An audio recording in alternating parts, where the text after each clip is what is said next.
Sa gitna ng isinagawang resumption of command sa Campo Crame, ilang nakakatuwang eksena ang nagpasaya sa programa.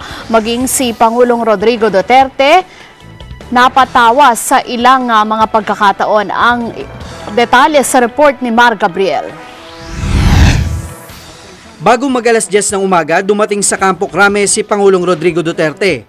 Agad siyang ginawaran ng arrival honor kasama si PNP Chief Director General Ronald De La Rosa na ilang beses na sinubukang sabayan ng marcha ng Pangulo pero hindi siya nagtagumpay.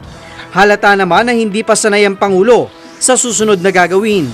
Matapos magpasalamat ng Pangulo, tila nadala rin sa eksena ang troop commander. Sa pagkakataong ito, halatang pinipigil ng Pangulo ang kanyang tawa.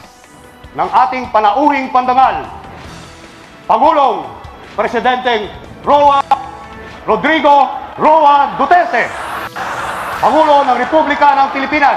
Tila nakikipagkulitan naman ang Pangulo kay De La Rosa habang ikinakabit ang 4-star sa balikat ng general.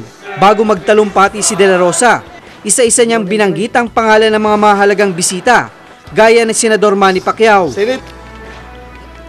Senator Emmanuel D. Pacquiao.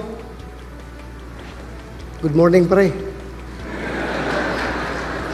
The AFP unit commanders led by Lieutenant General Ricardo R. Visaya,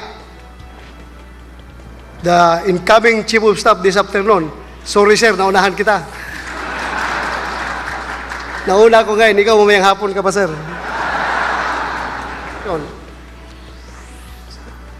Chairperson Alicia De La Rosa Bala, Chairperson Civil Service Commission.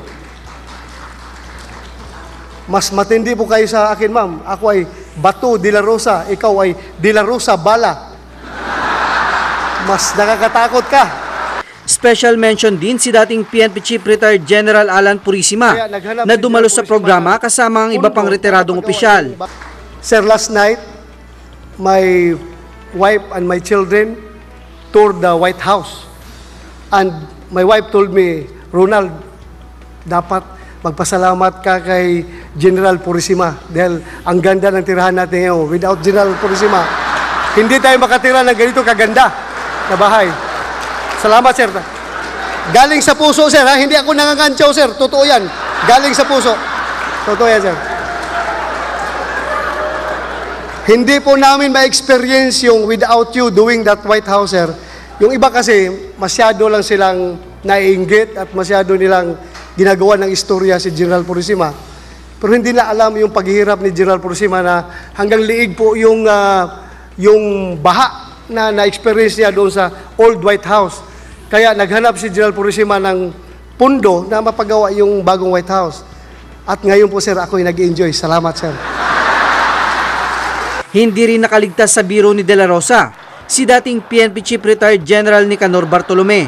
Nakakainggit po yung bigote mo sir.